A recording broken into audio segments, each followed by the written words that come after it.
11.000 метр биіктікте 900 км сағатына жылдамдықпен Боден көлінің үстінде ұшып келе жатқан екі ұшақ бір-бірін соңғы сәтте бірақ көріп соғылды. Бір сәтте 71 адам қаза тапты. Бұл апат қателіктер тізбегінің салдары еді. Осы апатта әйелі мен екі баласынан айырылып, өмірінің мәнін жоғалтқан әке кінәлі адамнан қалай кек алды? Бұл подкаст осы жайлы.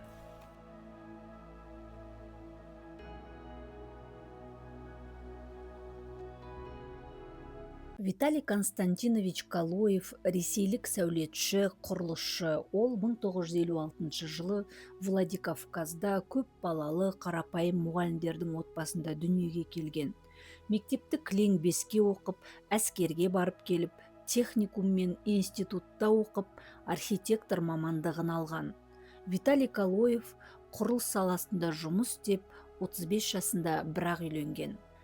Таңдаған жары Светлана Гагиева. Ол экономист, өзінен 2 жас кіші банк қызметкері. Екеуі Владикавказда әдемі үй салып, сол үйде 2 балаларды дүниеге әкеліп, өмір сүріп жатады. Ұлдарының аты Константин, қыздары Диана. 1999 жылы құрылыс секторында дағдарыс болып, Калоевтар отбасының қаржылай жағдайында қиындықтар туындайды. Бірақ Виталийдің қуанышына орай бір құрылыс компаниясы оған шетелде жұмыс жасауға ұсыныс жасайды. Виталий бір жағынан отбасын тастап кеткісі келмейді, бірақ ақша да керек. Көп ойлана келе, ақыры ол келісім шартқа қол қойып, Испанияға жұмысқа аттанады. Испанияда ол Владикавказдан көшіп барған өзінің отандастарына үй салумен айналысады. 2002 жылдың шілдесіне қарай Испанияда 2 жыл жұмыс істеген Виталий Калоев Барселона маңындағы бір коттедждің құрылысын аяқтап, үйге қайту керек болатын. Бірақ үйге қайтардың алдында ол 9 ай көрмеген отбасын Испанияға шақырып, оларға Барселонаны тамашалатып, отбасылық демалыс ұйымдастырайын деп шешім қабылдайды. Светлана мен балалар тез арада Владикавказдан Мәскеуге келеді. Бірақ өкінішке орай жақын арада Барселонаға ұшатын ұшақтарға билет жоқ болып шығады. Алайда оған әуежайдан хабарласып, 3 сағаттан кейін ұшатын Башкир Airlines рейсіне билеттер бар деп айтады. Домодедово әуежайынан Барселонаға ұшатын бұл рейс чартерлік рейс екен. Бортта 60 жолаушы бар, оның 52-сі балалар. Бұлар Уфалық мектептің әртүрлі олимпиадаларының жеңімпаздары атанған үздік оқушылар, көбі ауқатты адамдардың балалары еді. Жетістіктер үшін оларға ата-аналары Испанияға демалыс сыйлаған. Негізінде олар жоспар бойынша бір күн бұрын ұшып кетулері керек болған. Алайда сапардың ұйымдастырушылары балаларды шатасып Домодедово әуежайының орнына Шереметьево әуежайына алып барғандықтан олар ұшаққа кешігіп ұша алмай қалған. Көңіл күйлері түскен балалардың ата-аналары жоғары лауазымды шенеуніктер болғандықтан олар сапардан бас тартпай, келесі күнге арнайы чартерлік рейс ұйымдастырған. Осы рейсте артық 8 орын болғандықтан әуежай қызметкерлері олардың 3-еуін Светланаға ұсынған. Әрине, Светлана қуана-қуана келіседі. Ол балаларымен бірге ұшақтың ішіне отырады. Ұшақтың ішінде негізінен балалар болғандықтан ол жерде мектептегідей шулы еді. Әуежай қызметкерлері дәл ұшқалы тұрғанда ұшаққа тамақ тиеуді ұмытып кеткенін анықтап, адамдар тағы 20 минут тосып отырады. Ақыры тамағы жүктеліп, Башкир Airlines компаниясының ресейлік Ту-154 ұшағы Мәскеу уақыты бойынша сағат 18:48-де Домодедово әуежайынан Барселонаға қарай ұшады. Бортта 9 экипаж мүшесі бар: командир, инструктор ұшқыш, 2 көмекші ұшқыштар, борт инженер және 4 бортпроводниктер бар. Дәл сол күні Германияның DHL шұғыл жеткізу әуе компаниясының Boeing 757 PF жүк тасымалдаушы ұшағы Мухаррак, Бергамо, Брюссель деген бағытта ұшу керек болады. Бұл жүк тасушы ұшақ Мухаррактан сағат 13:30-да шығып, екінші аялдама Испанияның Бергамо қаласына 19:10-да қонады. Ол жерден ары қарай Брюссельге сағат кешкі 21:06 кезінде ұшады. Ұшақты екі тәжірибелі ұшқыштар жүргізіп келеді. Олардан басқа ұшақта ешкім жоқ, тек тасымалданушы жүк қана. Екі ұшақ та Германия аумағының үстінде ұшып келе жатыр. Бұл аймақтағы әуе қозғалысын Швейцарияның Skyguide компаниясы жүзеге асырады. Компанияның басқару орталығы Швейцарияның Цюрих қаласында орналасқан. Ол орталықта әуе қозғалысын бақылайтын үлкен 3 терминал бар. Олардың әрқайсысында бір адамнан жұмыс істеп отырады. Бірақ түнгі уақытта ұшақтар аз ұшатындықтан 3 адамға еңбекақы төлеген тиімсіз деп санап, Skyguide компаниясының басшылары 3 терминалға тек 2 адамнан қойған. Компаниядағы ішкі тәртіп бойынша әуе қозғалысын реттейтін 2 түнгі операторлар кезек-кезек жұмыс істейді. Біреуі терминалда отырғанда, екіншісі дем алады. Бірақ бір қызығы, дем алатын бөлме жұмыс кабинетінен алыс орналасқандықтан, алда-жалда көмек керек болып жатса, дем алуға кеткен операторды шақыру қиын еді. Сол күні түнде бір оператор ұйықтауға кетіп, 2 терминалды бірдей жалғыз өзі басқарып, 34 жастағы Питер Нильсон деген әуе қозғалысын реттеуші оператор пультта отырады. Қырсық жалғыз жүрмейді дегендей, дәл сол күні басқару бөлмесінің көп жабдықтары, соның ішінде телефон байланысы, жоспарлы техникалық жұмыстарға байланысты істемей тұрады. Өзінің дөңгелекті креслосымен сырғанап 2 терминалдың арасында жүгіріп жүрген Питер Нильсон әуежайға қону керек бір ұшақты қондырып жатып, 11 метр биіктікте ұшып бара жатқан ресейлік Ту-154 пен жүк тиеген ұшақ Boeing 757-нің бір-біріне өте қауіпті жағдайда жақындап қалғанын тым кеш байқайды. Екеуінің қиылысуына шамамен 1 минут қалған. Есі шыққан Питер Нильсон паника ұстап, тез арада жағдайды түзетуге тырысады. Ол бірден ресейлік экипаж мүшелерімен байланысқа шығып, оларға шұғыл түрде төменге түсуді тапсырады. Ұшқыштар әуе басқарушысының бұйрығын алғаннан кейін бірден төмен түсе бастайды. Бұл кезде олар өздеріне қарай оң жақтан жақындап келе жатқан Boeing 757 ұшағын әлі көрмеген еді. Бір кезде самолеттің ішінде дабыл қағыла бастайды. Бұл TCAS сигналы еді. TCAS ұшақтардың соғысуын болдырмайтын автоматты жүйе. Ол жасанды интеллекттің көмегімен сигнал береді. Соқтығысу қаупі бар 2 ұшаққа 2 түрлі команда береді. Мысалы, біреуіне төменде десе, екіншісіне жоғарыла дейді. TCAS мүлтікпей 2 ұшаққа да өз командасын берген. Ресейлік ұшаққа ол жоғары ұш, ал Boeing 757 ұшағына төменде деген бұйрық береді. Boeing 757 ұшағындағы ұшқыштар бірден TCAS-тың нұсқаулығын орындап төменге түседі. Себебі халықаралық стандарттарға сәйкес апатты жағдай кезінде ұшқыштар TCAS-тың бұйрығын орындауы керек. Бірақ Ресейде сол кезде ұшқыштар халықаралық деңгейде жұмыс істеген жоқ. Олар TCAS-тың бұйрығынан қарағанда әуе қозғалысын реттеушілердің бұйрығын приоритет деп санайтын. Сондықтан TCAS оларға жоғарыла десе де, ресейлік ұшқыштар Питер Нильсонның бұйрығын орындап төмен қарай түсіп бара жатады. Айта кететін бір жайт, осы апаттан кейін ресейлік авиация бұйрықты өзгертіп, ұшқыштар халықаралық стандарттарға бағына бастаған. Себебі TCAS жасанды интеллект, онда сезім жоқ, ол нақты бұйрық айтады. Ал адам стресс жағдайында қателік жасауы мүмкін. Адами фактор деген бар. 2 ұшақ та бірдей төмендеп, бір-біріне қарай ұшып келе жатыр. Бірнеше минуттан кейін Нильсон екінші қателікті жасады. Ол ресейлік ұшаққа сол жағынан төніп келе жатқан Boeing 757 ұшағын оң жақтан келе жатыр деп хабарлайды. Бұл кезде Boeing 757 ұшағының ұшқыштары Skyguide-қа байланысқа шыға алмай жатады. Естеріңізде ғой, ол жақта бүгін техникалық жұмыстар жүргізіліп жатыр. 2 ұшақтың да ұшқыштары бір-бірін соңғы секундтарда бірақ көріп, бірден бұрылуға тырысады, бірақ тым кеш еді. Апатты зерттегендер соқтығысар алдында ұшқыштар бір-бірімен құшақтасқан деп жазған. негізінде олардың соңғы айтқан сөздері балағат сөздер болған екен. Сонымен сағат 21:35-те 11.000 метр биіктікте 900 км сағат жылдамдықпен Боден көлінің үстінде келе жатқан екі ұшақ тік бұрыш жасап соқтығысады.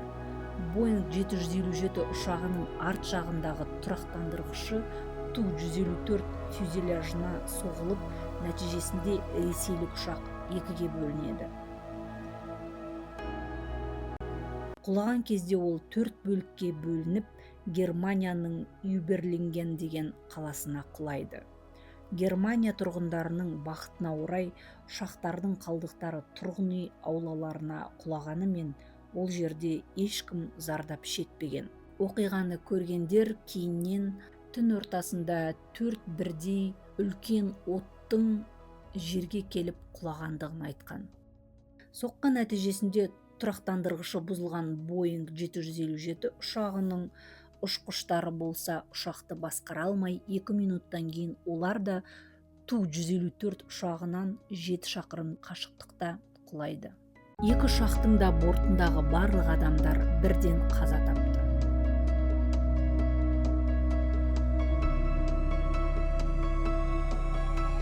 Ұшақтың ішінде не болғанын елестету қорқынышты. Балалар Тикастың дабыл қаққанын естіді. Бортпроводниктер оларды тыныштандыруға тырысты. Мұндай қатты қауіп төнгенде адамның миы адреналинді шектен тыс көп бөліп, сондықтан адамға бірнеше секундтық құлау немесе соқтығысу сәті өте ұзақ уақыттай көрінуі мүмкін. Ми ақпаратты тым жылдам өңдейтіндіктен айналадағылардың бәрі баяулатылған кадрлар сияқты қабылданады. Көру, есту мүшелері ерекше сезімтал болып кетеді, немесе керісінше қорғаныс реакциясы ретінде дыбыстар мүлдем естілмей қалуы мүмкін. Егер ұшақ шұғыл төмендесе немесе айналса, адам ағзасы үлкен күштің әсерінен естен танып қалуы мүмкін, немесе соқтығысу бірден болса, ми ауырсыну сигналын қабылдап үлгермей адам сол жерде қайтыс болып кетеді. Қастарында ата-аналары, жақындары жоқ болған бейкүнә сәбилер соқтығысар алдында қандай сезімде болғанын елестету өте қиын.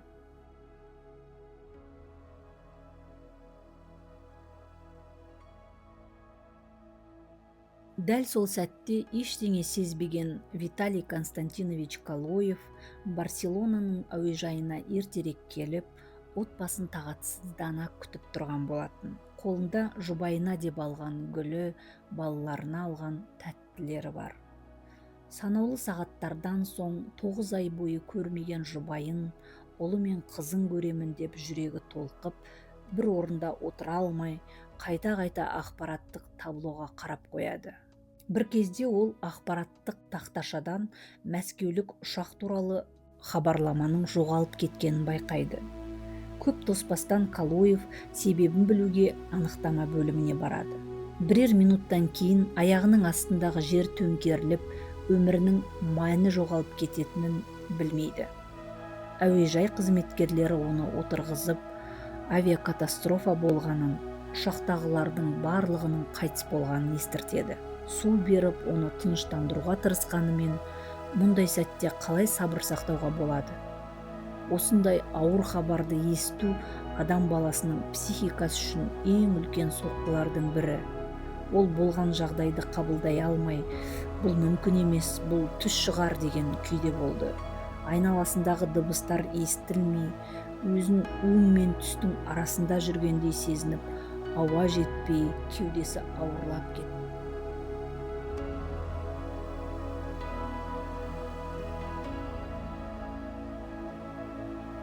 Құрметті тыңдармандар, оқиғаны жалғастырмас бұрын сіздерден сұрайтын үлкен өтінішім бар. Менің подкасттарымды жай ғана тыңдамай, каналыма тіркеліп, лайк басып, комментарий жазуларыңызды өтініп сұраймын. Сіз үшін бұл 1 минуттық қана шаруа, ал мен үшін бұл үлкен сыйлық. ютубтағы қазақ тілді арнамның дамуына өз үлесіңізді қосқаныңызға үлкен алғыс білдіремін. Сонымен Калоев дереу апат болған Германияның Юберленген қаласына аттанды. Ол жерде полиция Виталийді апат алаңына жақындауға рұқсат бермеді. Бірақ ол әйелім мен балаларым сол жерде, мен баруым керек, көруім керек деп болмай қойған соң полиция оны өткізеді. Қайғы жұтқан ол басқалармен бірге іздеу операциясына қатысады. Іздеп жүріп апат орнынан 3 шақырым қашықтықтан қызы Диананың денесін және өзі қызына барғанда сыйлаған алқасының сынықтарын табады. Бұл сұмдық оқиғадан кейін 71 отбасының қайғыға душар болғаны белгілі. Әрқайсысы отбасы мүшелерінен, кейбіреулері жалғыз балаларынан, кей отбасылар екі бірдей балаларынан айырылып жатты. Барлығы авиакатастрофаға кім кінәлі, неге олай болды деп шулап жатыр. Швейцария билігі қайтыс болғандардың отбасыларына $300,000 компенсация төлеп, Skygate компаниясын сотқа бермеуін сұрайды. Кей отбасылар компенсацияны алады, кейбірлері алмай компанияны сотқа беріп жатты. Калоев болса, маған ақшаның қажеті жоқ, отбасымды өлтірген адамдар жазасын алсын, менен кешірім сұрасын деп талап етеді. Әуедегі апатты тергеуді Германияның авиациялық оқиғаларды тергеу жөніндегі федералдық бюросы жүргізеді. 1 жылдан кейін апатта қаза тапқандарды еске алу үшін ұшақ құлаған қалада еске алу рәсімі өтіп, ол жерде қаза тапқандардың құрметіне ескерткіш қойылады. Рәсім кезінде Калоев қайғыдан қатты қартайған екен. Қайғырып жүрген ол сақал мұртын мүлде алмаған. Журналистер қайтыс болғандардың туыстарының бірі қара сақалды ер адам өте қатты ашуланып, Skygate компаниясының бас директоры Ален Розиені қорқытқан деп жазды.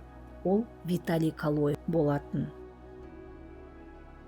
2003 жылдың жазында Калоев апатта қаза тапқан тағы бір қыздың анасы Юлия Федотовамен бірге Skygate әуе қозғалысын басқару компаниясына Швейцарияға барады.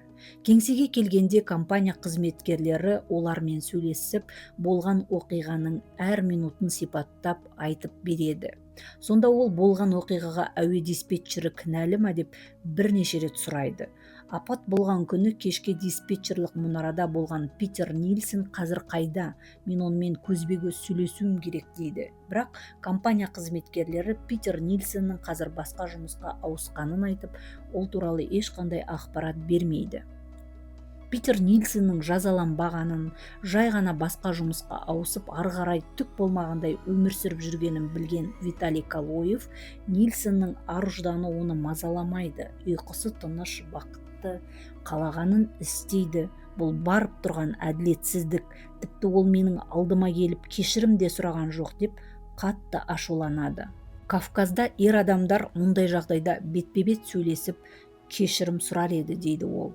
Компания Питер Нильсон туралы ақпарат бермейтінін түсінген ол жеке детектив жалдап, Питер Нильсонның мекен жайын біліп алады. Сөйтіп ол Нильсонмен бетпе-бет кездесу үшін Цюрихқа ұшып барады.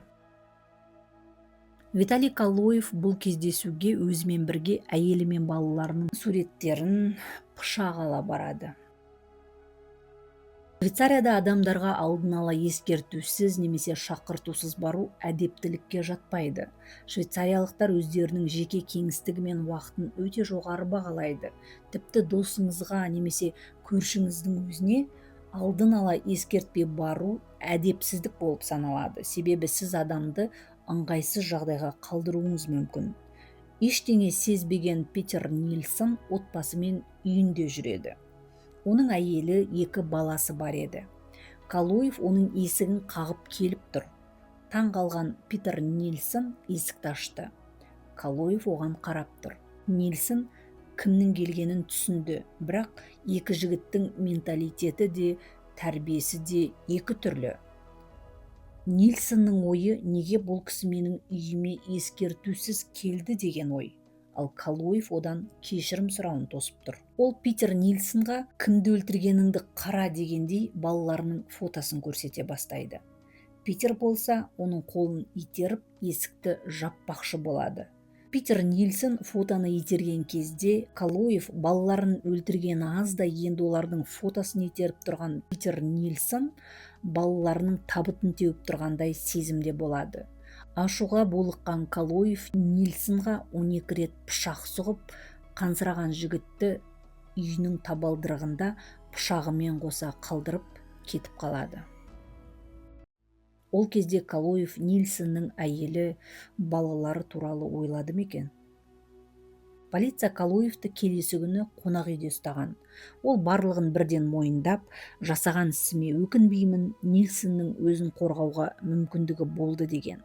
Қылмыстан кейін менің қашуға да мүмкіндігім болды, бірақ олай жасауға намыстандым. Кейін адамдар мен туралы не айтады? Балаларым мен туралы не ойлайды? Әкем қорқып қашып кетті дейме деген. Калоевқа психиатриялық тексеру тағайындалып, оның есі анық болды деген қорытынды жасалған. Сот ресейлікті 8 жылға бас бостандығынан айырды. Бірақ ол 2007 жылдың қарашасында, яғни 4 жылдан кейін үлгілі тәртібі үшін мерзімінен бұрын босатылды. Әуе апатын тергеу Питер Нильсонның өлімінен кейін бірақ аяқталды. Тергеу қорытындысы бойынша кінә Питер Нильсонның қателігінен. Диспетчер Питер шамадан тыс жүктеме жағдайында және ақаулы жабдықтармен жұмыс істеді.